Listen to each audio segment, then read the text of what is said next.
Hello mga bata! Ako itong muli nagbabalik si Teacher Jayan.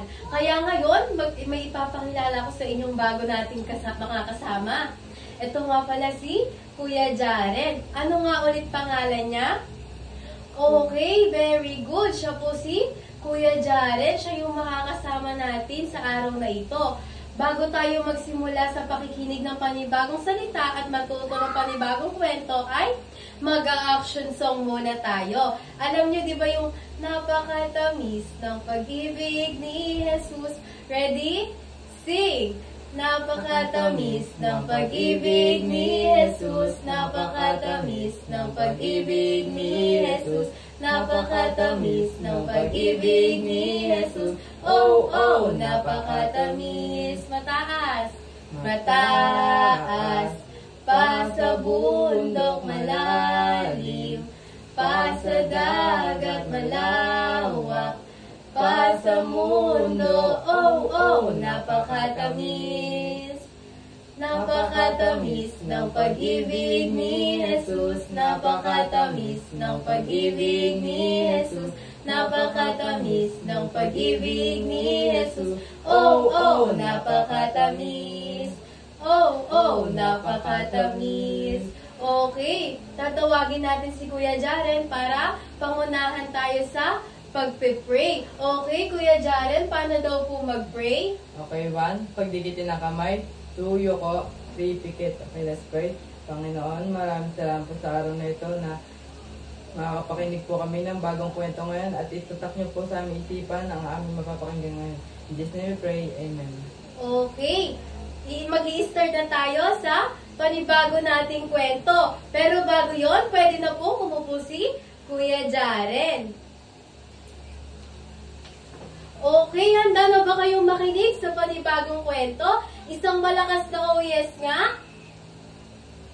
Okay, mukhang ready na kayo. Pero dapat kapag nagsasalita na si teacher o si ate is makikinig na kayo, hindi na kayo nakikipag-usap sa mga katabi nyo. Okay, ang title ng kwento natin ngayon ay Tinuturuan tayo ng Diyos na huwag mag-aksaya. Pakiulit nga po ang title ng kwento natin.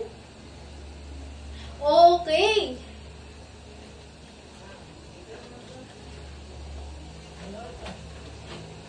Isang araw, ang lahat ng tao ay nagtipon para makinig ng turo ni Jesus. Inabot sila doon ng maghapon. Kaya nung oras na para maghapunan, sila ay nagugutom at wala silang makain. Kaya sinabi ni Jesus at kinausap niya ang kanyang disipulo na si Felipe, saan tayo makakabili ng mga makakain na kakasya sa mga taong naririto. At sinabi niya, Felipe, malaking halaga po ang kailangan natin para makabili ng tinapay na sasakto para sa mga taong nakinig sa inyo. At pagkatapos ng iyon ay nagsalita ang isa pang disipulo ni Jesus na si Andres. At sinabi niya, meron po dito isang batang may daladalang 5 tinapay at 2 isda. Ano nga po ulit yung daladala ng isang batang lalaki? Okay, very good po. 5 tinapay at 2 isda.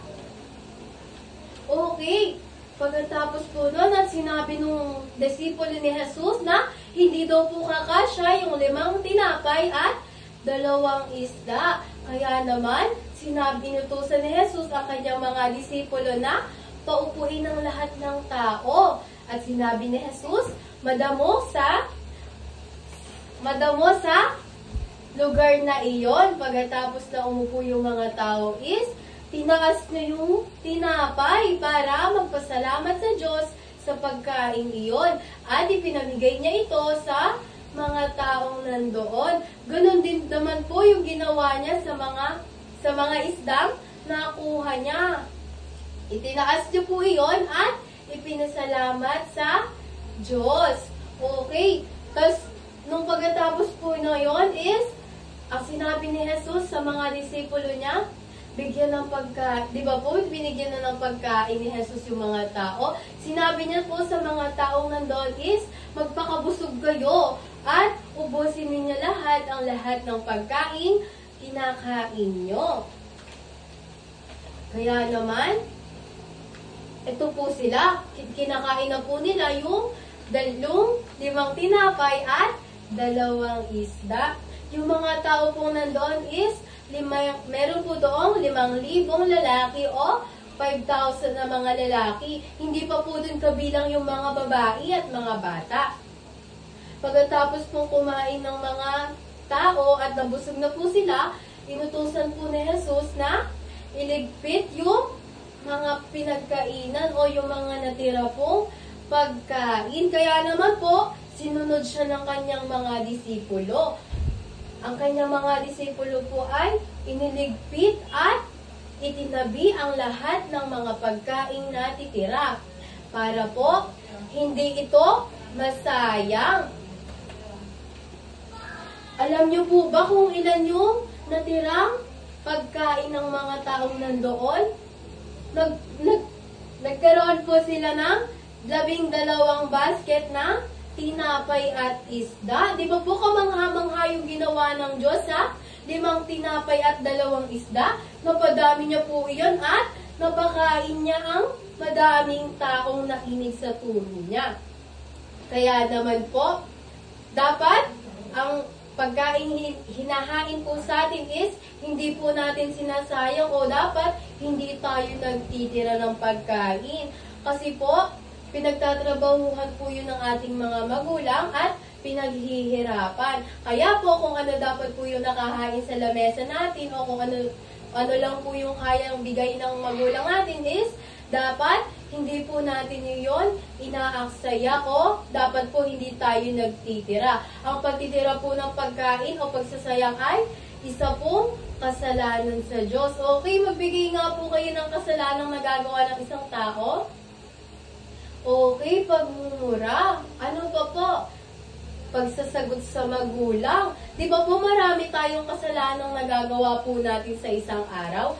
Nabibilang pa po ba natin yon? Hindi po. Kaya po, binigyan tayo ng Panginoon, binigay niya sa atin ang kanyang bugtong na si Jesus para pagbayaran yung ating mga kasalanan. Kaya po, kapag po hindi natin tinanggap si Jesus bilang Diyos at sariling tagapagligtas, ay mapupunta tayo sa impyerno. Ano pong meron sa impyerno? Uod na hindi namamatay at apoy na hindi namamatay. Kapag po napunta na tayo sa impyerno, kapag hindi po natin tinanggap si Jesus, papasok po sa puwet natin, sa tenga natin, o saan man pong bahagi ng katawan natin, papasok yung mga uod na malalaki. Gusto niyo po ba yon?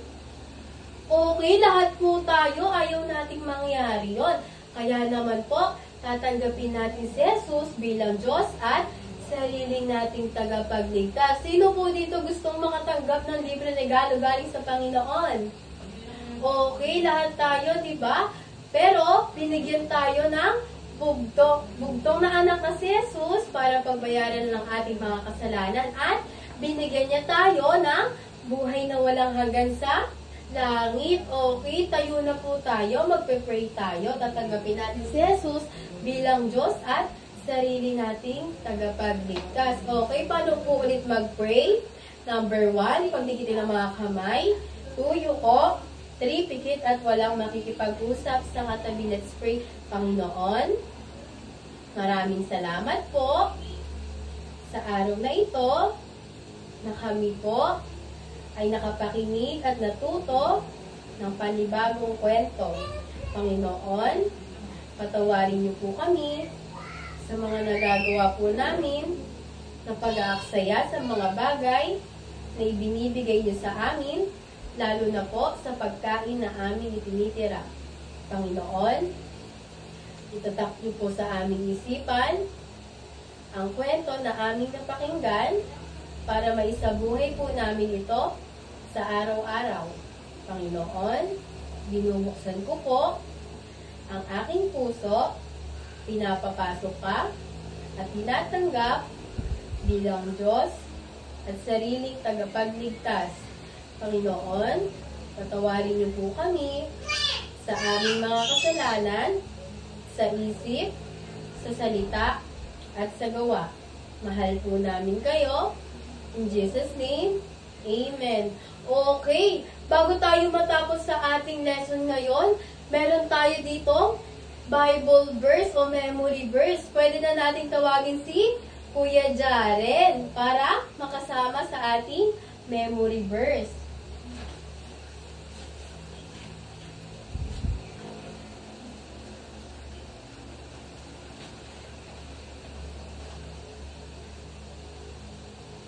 Okay, ang ating memory verse ngayon ay John 6:12.